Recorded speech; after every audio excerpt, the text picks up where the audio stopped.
Hey guys, आपका स्वागत है मेरे चैनल रेमिनिसेंस पर। आज की वीडियो में मैं लेकर आई हूँ एक नया टॉपिक बायोस्टैटिस्टिक्स से। आज का टॉपिक होने वाला है कार्ल पियर्सन्स कोएफिशिएंट। यूनिट 1 से तीसरा नंबर का टॉपिक है।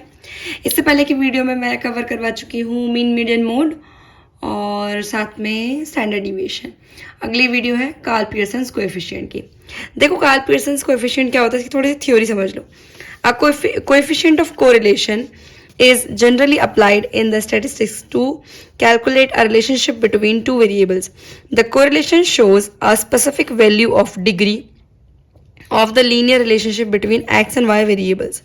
Karl Pearson's coefficient of correlation is an extensively used mathematical method in which the numerical representation is applied to measure the level of relation between linearly related variable.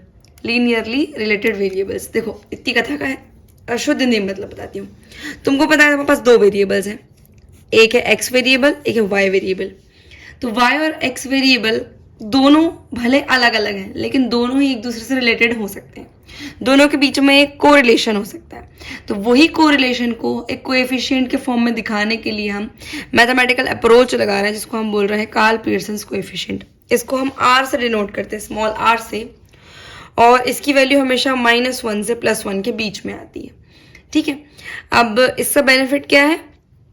इससे आप ये पता लगा सकते हो कि कोई भी दो वेरिएबल्स आपस में कितने रिलेटेड हैं, पॉजिटिवली रिलेटेड है, नेगेटिवली रिलेटेड है, या बिल्कुल भी रिलेटेड नहीं है, ये हम पता कर सकते हैं।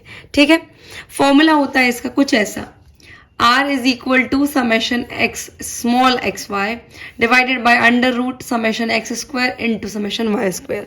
यहाँ तुम लोग स्मॉल x को डिनोट करते हो x माइनस एक्स बार से, नीचे लिख रखा है मैंने, और y का मतलब होता है y माइनस वाई बार। देखो, कई जगह तुम्हें फॉर्मूले में ना ऐसा भी लिखा मिल सकता है, समेशन x माइनस एक्स बार y माइनस वाई बार। ठीक है, ये ऐसा लिखा मिल रहा है तो भी वही है, और ऐसा लिखा मिल रहा है तो भी वही है, समझना आपको, है ना। चलो एक आध एग्जाम्पल कर लेते हैं इसका। देखो, मान लो ये क्वेश्चन हमारे सामने दिया है, calculate Karl Pearson's coefficient of correlation of the given data. ये डेटा दिया है तुम्हें, इस डेटा में आपको एक एक्स वेरिएबल दिया, एक वाई वेरिएबल दिया हुआ है कि एक्स वेरिएबल और वाई वेरिएबल के बीच में कोएफिशिएंट ऑफ कोरिलेशन निकालो। फॉर्मूला तो हमें पता है, summation X Y upon under root summation X square into summation Y square. अब तुम जानते हो कि x की वैल्यू होती है x माइनस एक्स बार और y की वैल्यू होती है y माइनस वाई बार। ठीक है, अब तुम्हें इससे पहले क्या करना पड़ेगा, x बार निकालना पड़ेगा, y बार निकालना पड़ेगा। x बार निकालने के लिए हम क्या करेंगे, x की सारी वैल्यूज को जोड़ लेंगे और 1 2 3 4 5 6 से डिवाइड कर देंगे। सेम y बार निकालने के लिए y की सभी वैल्यूज को जोड़ लेंगे और उसको डिवाइड कर देंगे 6 से। तो देखो पहले क्या वैल्यूज निकलती है। x बार निकालने के लिए सब चीज़ों को जोड़ दो, 6 से डिवाइड कर दो, 5 वैल्यू आएगी। y बार निकालने के लिए सबको जोड़ दिया, 6 से डिवाइड कर दिया, क्या वैल्यू है, 12 वैल्यू आई। ठीक है, यानी तुम्हारे पास अब वैल्यू आ चुकी है x बार की और y बार की। अब x और y बार तो आ चुके हैं तुम्हारे पास। अब तुम्हें कितनी चीजें निकालनी है, तो एक बार निकालना है x। ठीक है, x मतलब कैसे निकालोगे, x माइनस एक्स बार करके। एक बार निकालना है y, तो वो कैसे निकालोगे, y माइनस वाई बार करके। फिर इस x और y को इंटू कर दोगे, यानी हो जाएगा x y। एक बार तुम्हें निकालना पड़ेगा x स्क्वायर, एक बार तुम्हें निकालना पड़ेगा y स्क्वायर। ठीक है, तो चलो निकालते हैं सभी। x और y को लिख दो, फिर तुम्हें निकालना है x की वैल्यू निकालने के लिए क्या करोगे, x माइनस एक्स बार कर दोगे। x की वैल्यू ये रही, x बार तुमने अभी निकाला था, 5 निकला है। ठीक है, तो 2 में से 5 गए, क्या बचा, माइनस का 3। 8 में से 5 गया प्लस का 3। 6 में से 5 गया प्लस का 1। 4 में से 5 गया माइनस का 1। 3 में से 5 गया माइनस का 2, और 7 में से 5 गया तो प्लस का 2। ये पूरी वैल्यूज निकल गई हैं x की। y की वैल्यूज निकाल लो। y मतलब क्या होता है, y माइनस वाई बार। वाई बार कितना आया, अभी निकाला तुमने 12। चलो फटाफट घटा दो।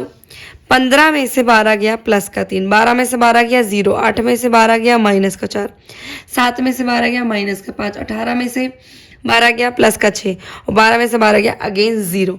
तो तुम्हारे पास वैल्यू आ गई है x की और y की। ठीक है, x और y की वैल्यू आ गई। अब एक काम करो, x स्क्वायर और y स्क्वायर निकाल लो। x स्क्वायर निकालने के लिए क्या करना पड़ेगा, इन वैल्यूज को स्क्वायर कर दो। 3 इंटू 3 9 हो जाएगा। 3 into 3 again 9, 1 into 1 1, 1 into 1 1, 2 into 2 4, 2 into 2 4। ठीक है, ये निकाल लिया हमने इसका स्क्वायर। y का स्क्वायर निकाल लो फटाफट से। यहाँ पर 3 इंटू 3 9, 0 इंटू 0 0, 4 इंटू 4 16, 5 इंटू 5 25 और 6 इंटू 6 36। ये हमने स्क्वायर निकाल लिया। अब क्या करो, x और y का इंटू कर दो।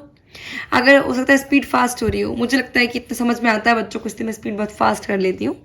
फास्ट लग रही हो तो कमेंट में बता देना, अगली बार से स्लो कर लूंगी। तुम लोग बताते ही नहीं हो यार, कमेंट में बताओगे तब ना मैं करूंगी। चलो आगे बढ़ते हैं। x इंटू वाई कर लो। x और y क्या होगा, 3 इंटू 3, लेकिन यहाँ प्लस है एक माइनस है तो क्या होगा माइनस का 9। 3 इंटू 0 0, 1 इंटू 4 4, लेकिन यहाँ पे नेगेटिव है इसलिए नेगेटिव लग गया। 1 इंटू 5 5, दोनों नेगेटिव थे इसलिए पॉजिटिव हो गया।